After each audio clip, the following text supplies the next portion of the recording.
Hey everyone, Daniel here for Central Park Physiotherapy. The clip you just saw was just a video of me slacklining across the street from our clinic in Central Park. So I'm here today to tell you a little bit about slacklining, a little bit about setup, a little bit about how to use it, and the different reasons why it can be really beneficial compared to doing things on, say, the ground. So stay tuned and see what you think.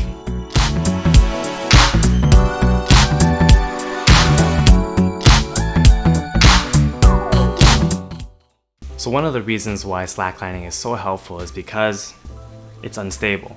It makes you balance, it works your core. We know that balance works your core because you have to use and engage more muscles in order to keep yourself from falling over. So just like how it's difficult to stand on 1 foot on the floor compared to 2 feet, now you're standing on 1 foot, maybe 2, on a tightrope essentially. And so that means you're going to have to be working a lot more of your little core stabilizers, a lot of even stabilizers in your knees, in your hips, in your ankles, upper body, everything in order to keep yourself from falling over. That means you'll actually wake up a lot of different muscles that maybe haven't been worked as much as they should be in your day-to-day. So that means that these benefits can transfer to other things such as weightlifting or running or whatever other activities you do, because you'll actually have a more stable joint because you've been working those muscles through slacklining. And so another machine that you may have seen before, it's one of those machines that shake on the floor and you stand on it and you do your exercises on those. It's kind of like that, but much cheaper. Instead of $1,000 something, you spend maybe $100 on the setup and you can use that anywhere you go outside. So that's one reason why slacklining can be so beneficial. So you might be thinking, oh great, slacklining is really good for strengthening your muscles. But number 2, it's also really good for stretching muscles. So for example, let's say I put my foot up onto the line and then do my stretch to get my hamstrings stretched out. The great thing about this is instead of a static stretch where you're just stuck in one position and just holding it, this is what we call a PNF stretch, a proprioceptive neuromuscular facilitation stretch. PNF for short. And so what that does is actually gives you benefits a little bit more quickly than if you just did static stretching. The only thing is it is a bit more advanced, and so it requires a bit more control, so it's not something you want to jump right into, but it can be quite helpful. And the third reason I've come up with is it's more fun. It's more interesting just to be balancing and working some different muscles and doing things in different ways. Sometimes just changing things up makes it so that your body is more adaptable to the different situations. So if you're always doing exercises the exact same way over and over again, your muscles are good at that, but it may not be good in another situation. So being able to switch between different things, running sometimes, lifting sometimes, slacklining sometimes, it just gives your whole body a bit more balance, a bit more adaptability, which means you're going to be safer in most of the things that you do, even if you're trying new things. So it's a way to have a lot more fun. Okay, so let's talk a little bit about setup. So number 1, you need some carabiners. I have 4 here and some other things here, but 4 carabiners is the minimum for this setup. Also, instead of buying climbing rings, I just use some chain links that I've taken and kind of just filed down any rough surfaces to make sure it doesn't damage the rope. Next thing you need, some baseline just to wrap around the actual tree that you're going to be setting it up on, or a pole or whatever it might be. Nothing too fancy, just has to be able to handle the amount of tension that's going to be on it. And then finally, I guess you could say the most important is the line that you're actually going to walk on. So for about a 10-meter setup, it's nice to have about an extra, at least 5 meters of extra line so that you can use that to really cinch it down. I'm going to be using a friction setup, which is requires a bit more like kind of back and forth weaving and then pulley systeming. So that does require a bit more rope than if it was just a straight one with a ratchet like some of the other setups do. My line is a 1-inch thick line. There's also 2-inch thick lines. I like the 1-inch because it gives a little bit more stretch, a little bit more bounce, and it's just a little bit more fun, I find.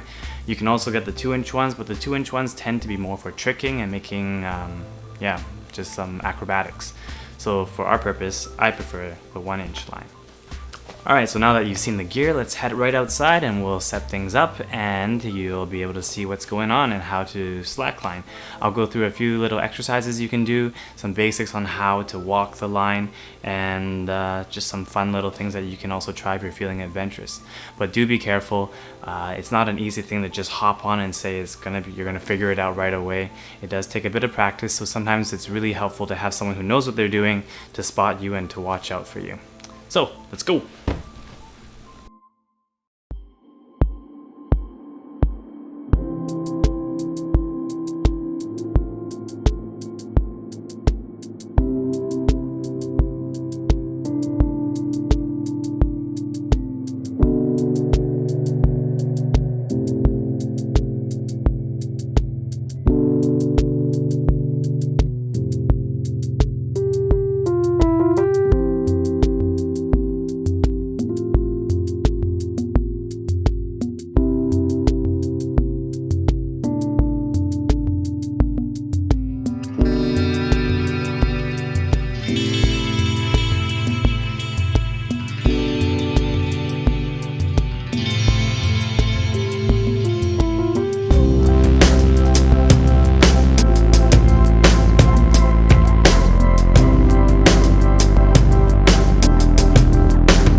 So hope that was helpful and also somewhat entertaining. Again, be careful when you're doing these things. Don't go too far and beyond your limit. But I hope that it's going to give you just another idea of something to do this summer. And if you need some help to get started on it, you're always more than welcome to come right into our clinic. We're open now. We have all our COVID-19 precautions. We have masks on, we wipe things down, and we've booked people in a way that makes sure that social distancing is still being maintained. So you're more than welcome to come in and we can see how we can help you get started on something like slacklining even. So until next time, stay safe, stay strong, stay active.